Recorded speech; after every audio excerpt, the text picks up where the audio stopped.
Bonjour à tous, j'espère que vous allez bien, ici Dinoraptor pour cette nouvelle vidéo. Et aujourd'hui, vidéo un peu spéciale qui va arriver, c'est des débris films. Alors, premier point important, c'est la partie annonce. La partie annonce, c'est concernant Pokémon. Pokémon Crystal reprendra donc dès lundi prochain, évidemment. Soyez au rendez-vous, ça reprendra, je l'espère, dès lundi prochain. Ça dépendra évidemment... parce que là, on est le 23, ouais, donc on reprend lundi 25, Pokémon Crystal. Et ben, je pense qu'en même temps, je reprendrai peut-être Pokémon Rouge. Je pense que je reprendrai Pokémon Rouge parce qu'il serait peut-être temps de boucler la boucle un petit peu de Pokémon Rouge. Je pense qu'il serait bien de enfin finir ce Let's Play en Nuzlocke de, de Pokémon version rouge parce que déjà parce que c'est important pour moi et puis parce que j'en ai envie surtout. Ça c'est important. Et puis aussi sur ma chaîne principale et sur ma chaîne principale, pourquoi je parle de chaîne principale? Parce qu'il y aura de temps en temps quelques débriefings, c'est la deuxième annonce. Je ferai d'autres débriefings. Comme celui aujourd'hui qui parlera donc d'Avengers numéro 1, donc Avengers 1. Évidemment, donc là aujourd'hui je vais regarder Avengers 2 après là, parce qu'en même temps je regarde le match PSG Orao contre une équipe japonaise pour la tournée au Japon, du Paris Saint-Germain. Donc voilà, vous inquiétez pas, c'est fait exprès. Donc, ben, ce qui va se passer, c'est qu'en fait,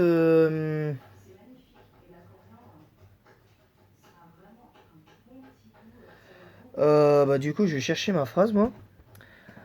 Du coup, bah, en fait, bah, déjà, il y aura la review d'Avengers. Lundi, on refera, non, mardi plutôt, ce sera Pokémon Rouge, plutôt mardi, avec certainement la reprise de Scooby-Doo démasqué. Non, quoique non, parce que Scooby-Doo démasqué, je referai une reprise après les vacances, mais pas avant. Voilà, tout simplement. Donc voilà. Ensuite,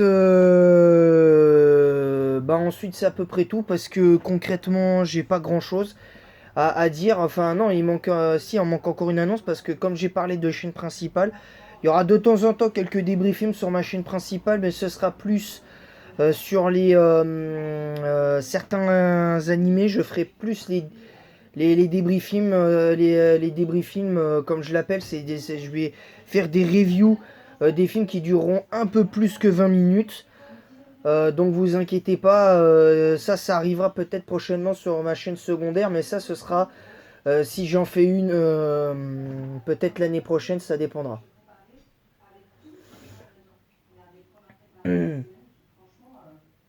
Donc ça dépendra évidemment de tout ça.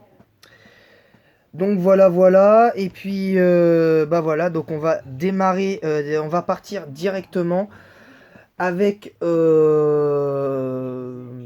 globalement, ça va être très très court, hein, parce qu'il n'y aura pas tellement d'arguments, parce qu'on va dire commencement. Commencement pourquoi? Parce que justement c'est quand même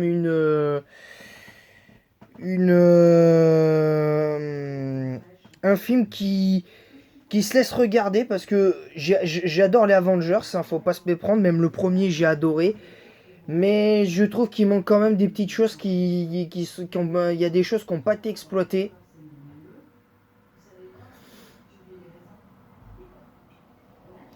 Il y a des choses qui n'ont, à mon sens, pas été exploitées par celui qui a fait le film, en l'occurrence Joss Whedon, n'a pas exploité, a manqué quelque chose dans son premier film pour mieux exploiter le cas d'Iron Man, parce que je trouve que Iron Man, à part pour faire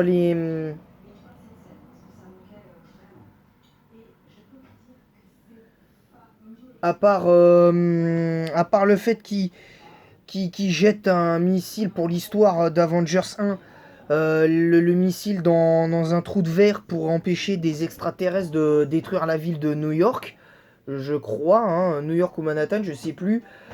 Ben, en fait, à part ça, dans le premier Avengers, il sert pas à grand chose en fait. Iron Man. Et je trouve qu'on aurait, dès le départ, on aurait dû utiliser des petits trucs d'Iron Man dans le personnage de Tony Stark et d'Iron Man qui nous aurait un petit peu, au moins en tout cas, teasé le deuxième Avengers avec l'histoire de. En exploitant par exemple le fait que par exemple il donne. Il garde le. Ils ont le sceptre. Mais que à la fin, on voit que par exemple, ils se le font voler, mais qu'ils vont devoir aller justement là où se passent les événements du deuxième Avengers avec les deux entre guillemets optimisés avec Scarlet Witch notamment. Bah, je pense que là, ça aurait été logique de faire ça. Ça aurait été plus logique de faire ça, mais bon, ça reste dans l'esprit pour moi. Ça, j'ai rien de techniquement, j'ai rien de plus à dire parce que concrètement, ce film, il est bon, il a pas de défaut majeur. Je vais parler aussi des deux points positifs et des deux points négatifs de ce film.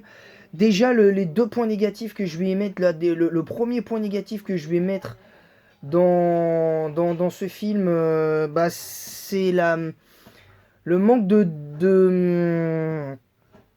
je dirais le manque de moyens de développer un truc beaucoup plus cohérent, dans le sens où j'aurais aimé en voir un petit peu plus quand même. J'aurais aimé que ça dure un peu plus longtemps, comme je l'ai dit, par rapport à la séquence où, où ils mettent en respect Loki, après qu'il se soit fait latter par Hulk. Donc voilà, donc déjà, il y a ça qui m'a un petit peu gêné. Ils auraient dû aller beaucoup plus loin.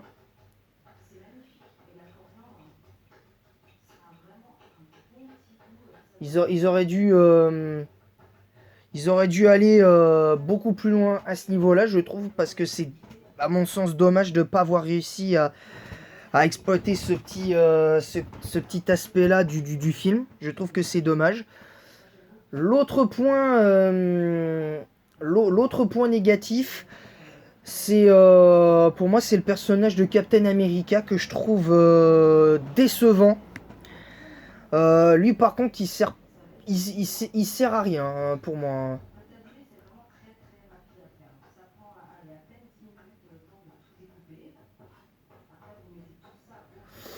Ça, pour moi, le personnage de Captain America ne sert clairement à rien et n'a que vraiment un vrai développement qu'à partir d'Avengers Endgame où c'est là où vraiment on voit la quintessence entre guillemets du super-héros Captain America qu'on voyait dans les comics. Ce que j'ai pas vu et ce que j'aurais aimé voir dans, dans les trois premiers en fait. Et ça je trouve dommage. Voilà, je trouve ça un petit peu dommage de ne pas avoir plus exploité ce petit filon là aussi. Les deux points positifs, ben déjà c'est les effets spéciaux et l'histoire. Parce que c'est en un seul point négatif, positif dans le premier, bah c'est ça, parce que moi je trouve que je trouve que c'est bien. En plus, voilà, je trouve ça assez, je trouve ça assez cool. Je trouve ça assez cool. Maintenant, moi, je vais quand même émettre une petite réserve dans ce que je viens de dire, c'est que quand je vais regarder le deuxième aujourd'hui, j'ai un petit peu peur parce que, et même encore aujourd'hui, hein, même si je les ai déjà vus par le passé plusieurs fois, j'ai un petit peu peur parce qu'il y a des trucs que j'ai l'impression qu'ils m'ont échappé pendant le premier Avengers et le deuxième, enfin surtout le deuxième. Et j'espère en voir un petit peu plus d'ici là. Mais bon, même si pour moi le meilleur Avengers, quasiment sans trop de discussion, c'est c'est celui-là. Donc voilà. Donc j'en ai terminé avec la review. Je vais passer à une explication, à une mise au point, parce que j'aimerais parler d'une tier list. Parce que j'ai oublié de le préciser dans mon introduction, qu'il y aurait entre guillemets, une deuxième partie de la vidéo où je parlerai exclusivement de Pokémon. Dans le sens où je vais répondre à certaines personnes, parce que je pense qu'il va falloir quand même comprendre certaines choses, parce que visiblement les gens comprennent pas que je parle de comment dire, certaines personnes ne comprennent pas trop le fait que je parle de vécu dans les jeux Pokémon.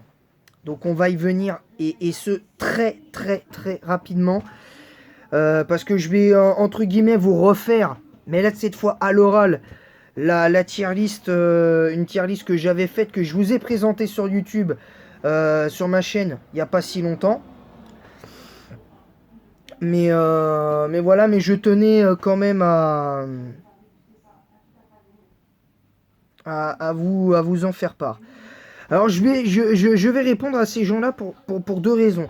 Déjà, premièrement, dans un premier temps, je vais légèrement clasher en vous disant, si vous n'êtes pas d'accord avec cette tier list, c'est que vous n'avez pas compris ce que j'ai précisé dans ma tier list, en disant que en l'ayant présenté, en filmant avec avec mon second téléphone, la tier list sur sur mon ancien téléphone, la tier list que j'avais faite.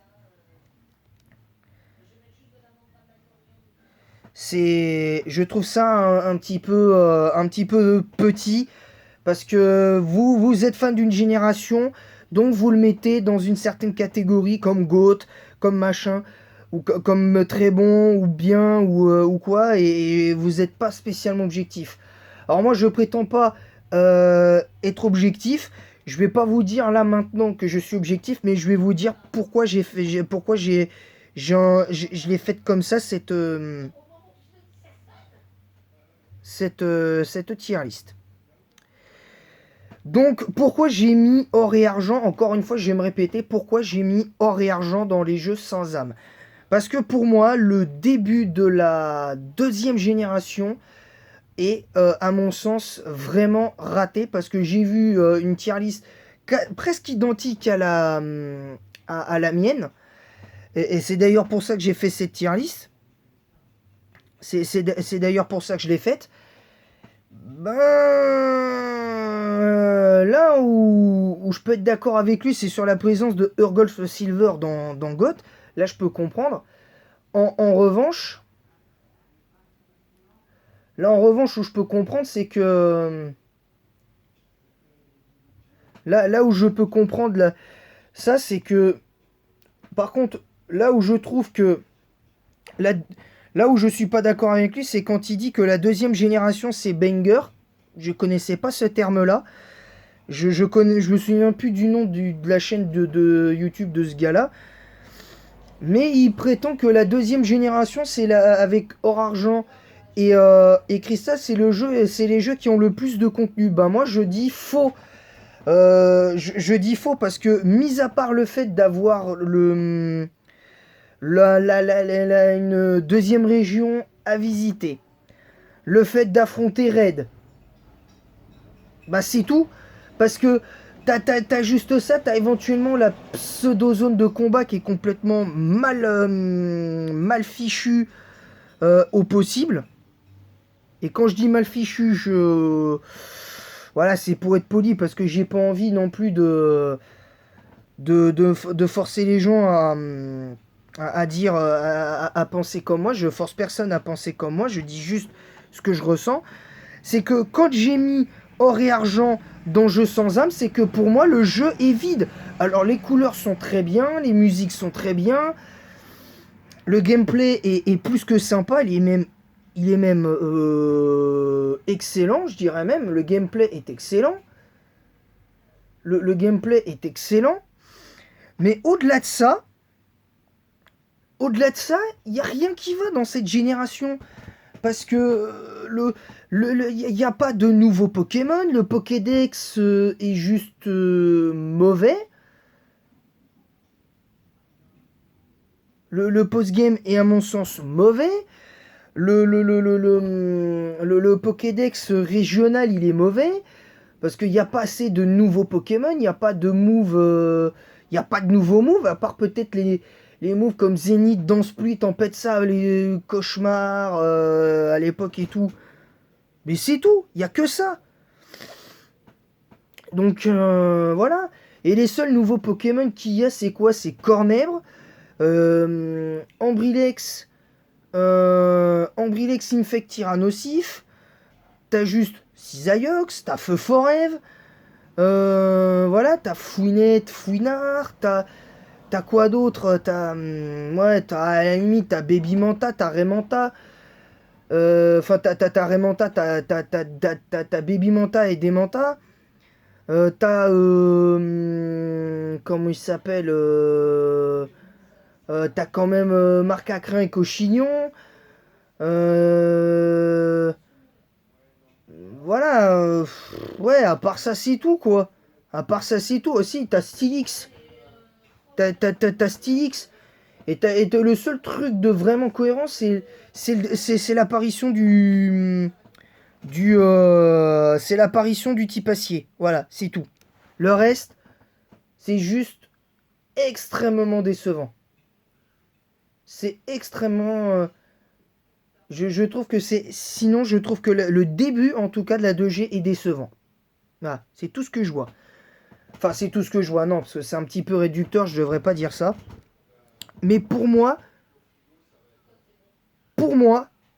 le début de 2G est mauvais. C'est comme Noir et Blanc 1. Les gens n'ont pas compris pourquoi j'ai mis Noir et Blanc 1 dans Bof. À la place de Or et Argent. Ils comprennent pas. Et ben moi je vais vous dire.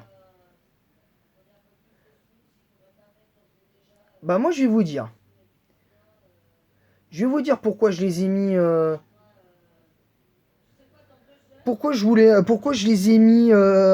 J'ai mis le début de 2G dans cette catégorie. C'est parce que, encore une fois, les gens n'arrivent pas à faire la différence entre, certes, les ambiances, les musiques, les combats d'arène qui commençaient déjà à être bien stylés. Il n'y a pas de souci, mais c'est tout. Ça s'arrête là, en fait. Pour moi, ça s'arrête là. Parce que au final, la deuxième génération n'est pas conforme En plus, je trouve que la 2G, elle a mal vieilli, en fait. En fait, le vrai problème de la 2G, en fait, avec Or et Argent, c'est que les jeux ont mal vieilli.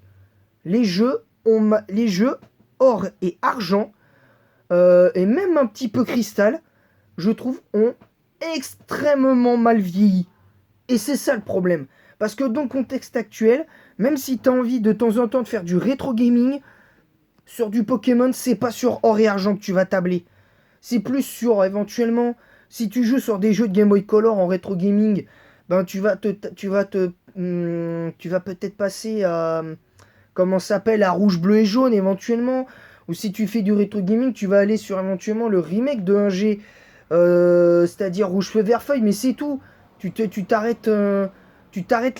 Voilà. Donc au bout d'un moment, soyez cohérents. Après, je vais pas m'étendre encore une fois sur Let's Go Evoli Pikachu parce que j'ai déjà énoncé dans ma dernière vidéo sur cette tier list les défauts, les gros défauts de ce jeu-là. Hein, les défauts sont multiples. Premièrement, le défaut de ce jeu, c'est que le rival est complètement useless, il ne sert à rien, pas de personnalité, Une équipe claquée au sol, complètement claquée, une équipe complètement claquée au sol à la ligue. Hein, c'est pour vous dire, avec le Pikachu Starter, je lui ai littéralement roulé dessus. Hein, bon, il se trouve que je me suis mis quand même à +3, donc c'est sûr que c'est un peu plus facile, donc c'est un petit peu normal. Mais quand même, faut pas abuser. Faut quand même pas, faut quand même pas abuser non plus. Donc déjà, voilà. Ensuite, Diamant et Perle, les gens ont été plus ou moins d'accord avec moi parce que Diamant et Perle, c'est pas des mauvais jeux en soi, mais ils sont bof parce que c'est hyper lent. C'est hyper lent.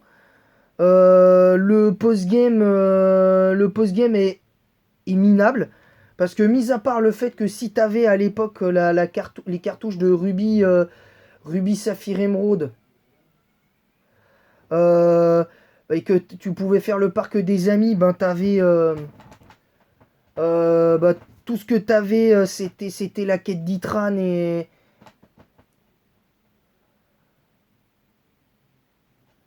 Il y avait juste la quête d'Itran et c'est tout. Il y avait pas grand chose. Et voilà, donc j'ai trouvé ça dommage. Et là, par contre, je sais que je me suis pas fait que des amis par rapport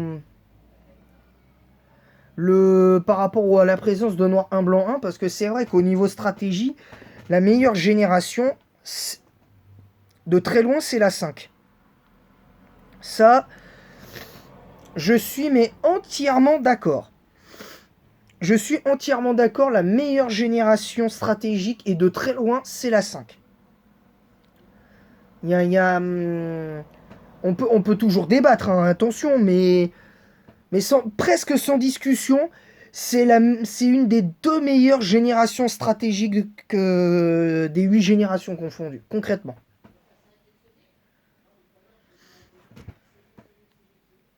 Donc, voilà, donc ça déjà c'est une chose à savoir, tout simplement. Ensuite, concernant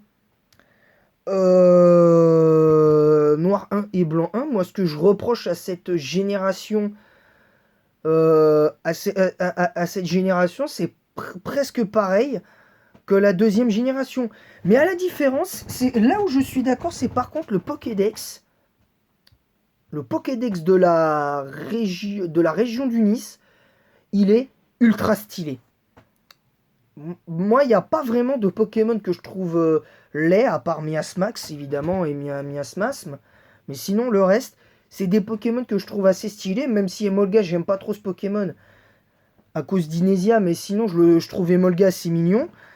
Mais sinon, dans les faits, je trouve que la 5e génération, le début est raté parce que il n'y a pas assez de nouveaux Pokémon, il n'y a pas vraiment de gros nouveaux moves, parce que les seuls vraiment gros moves qu'on a, c'est quoi? Voilà, c'est quoi? C'est Nitrocharge, c'est Piétisol, c'est Ébullition. Voilà, enfin bref, c'est des moves enfin, je sais pas, je trouve pas ça, clairement, je trouve pas ça logique, en fait. Honnêtement, je trouve pas ça logique. Tout simplement. Ensuite, en ce qui concerne Ruby et Saphir, moi, ce que j'aime pas avec les fanboys de la... Oui, je le dis, j'ai pas peur de le dire. Tous ceux qui sont fans de la 3G, je vous comprends, il n'y a pas de souci, je vous comprends. Parce que malgré les défauts que je vais vous citer, la 3e génération, pour moi, elle a pas vraiment de qualité énormissime. Elle n'a pas vraiment de qualité énormissime dans les faits. Pour moi, c'est pas du tout le cas. Parce que le seul truc que tu faisais par hasard, c'était la capture de Latias ou Latios selon la version. T'avais juste la tôle de combat, mais bon, à part la tôle de combat, t'avais rien d'autre à faire derrière parce que tu pouvais pas aller plus loin. En ce qui concerne... En ce qui concerne le reste, le seul post-game que tu pouvais éventuellement te permettre, c'est de monter tous tes Pokémon au niveau 100 pour, pour pouvoir refaire encore et encore la ligue. Donc je suis désolé, pour moi, Pokémon Ruby et Saphir classique, j'entends, n'est pas à la hauteur, clairement.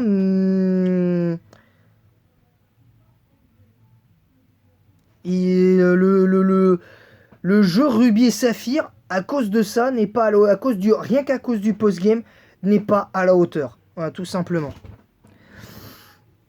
Mais avant de terminer, je reconnais que par contre, la difficulté des arènes est quand même plutôt bien ficelée, parce que Roxane, elle est quand même, elle est pas ultra dure, mais elle est pas hyper difficile, mais elle est quand même, voilà, elle est quand même correcte. Alizé, c'est quand même une des championnes contre lesquelles j'ai le plus perdu avec Norman, parce que auquel type normal on débat, mais le type normal, c'est quand même, ça peut, quand c'est bien joué avec les bonnes attaques et tout en coverage, tu peux faire le taf. Ça c'est important, donc voilà.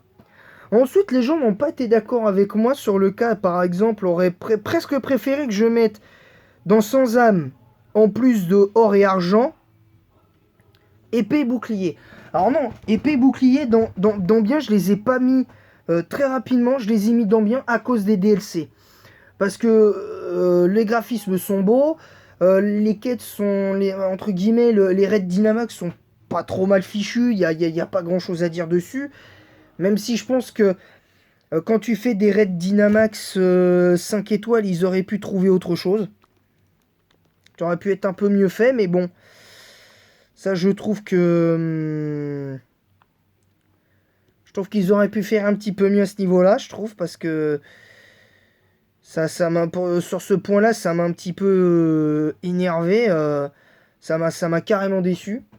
Je vais pas vous mentir, ça m'a carrément déçu. Voilà. Les deux DLC sont très courts, ça j'en conviens, mais par contre, ils sont très très très cool à faire. Franchement, ils sont très très cool. Donc voilà, je suis quand même satisfait d'épée bouclier à aller, on va dire, allez, à 65-70%, je suis satisfait de épée et bouclier. Voilà. Il n'y a pas de... C'est moi qui le ressens comme ça. Ensuite, il y en a, ils m'ont demandé pourquoi j'ai mis Sun Moon dans bon jeu, parce que ça reste des très bons jeux, parce qu'en fait, ce qui sauve la deuxième génération, ce qui sauve le début de la 7ème génération, bah en fait, comment dire, c'est ben, ce qui la sauve, cette 7ème génération, c'est le double combat contre Elzamina.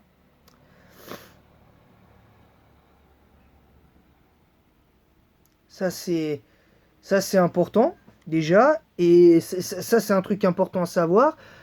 En plus, alors ok, il n'y a pas énormément de nouveaux Pokémon, le post-game est très très limité. Ça je veux bien l'admettre, ça il n'y a pas de... Moi j'ai aucun souci d'ailleurs avec ça, honnêtement. J'ai vraiment aucun souci avec ça. Par contre,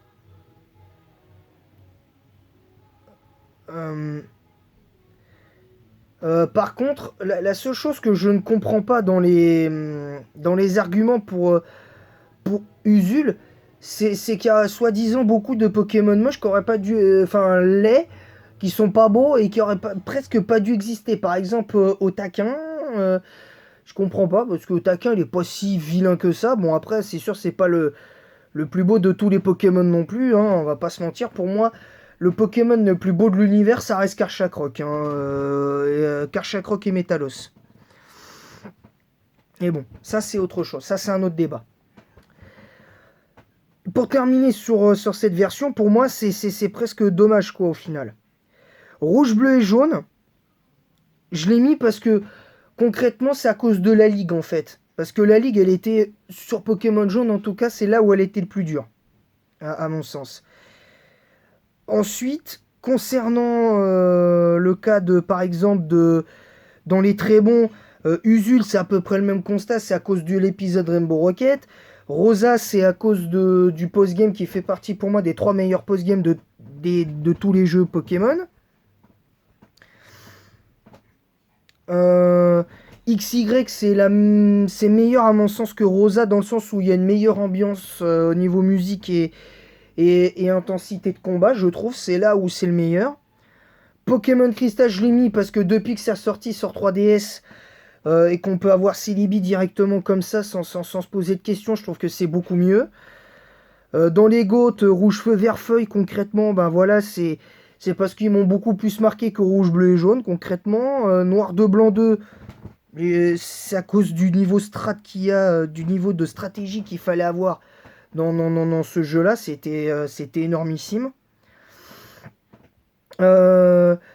Ensuite, Urgold, je l'ai mis derrière Platine parce que concrètement, Urgold, t'avais Oh et Lugia, mais j'aurais aimé qu'il soit, même si je l'associe à la première place avec Soul Silver, je pense qu'il y a quand même une certaine cohérence à avoir.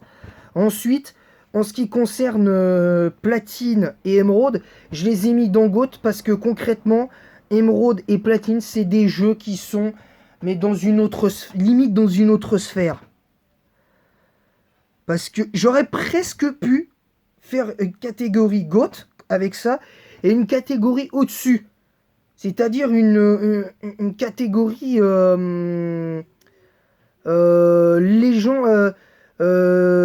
jeu légendaire de la licence. Parce que pour moi, ça serait carrément au-dessus. Maintenant, chacun son avis, encore une fois. Chacun son avis. Maintenant, voilà. Voilà. Donc, c'est tout pour l'explication de cette tier list. C'est tout pour la review d'Avengers. J'espère que cette vidéo vous aura plu. Désormais, je ferai des vidéos comme ça. Une première partie où je ferai un débrief. Le débriefing. Pour l'instant sur ma chaîne YouTube sur ma chaîne principale. Et après, peut-être que je parlerai de Pokémon, de plein de trucs. Et on verra. Sur ce, je vous laisse. Et en attendant la prochaine, je vous dis à très vite.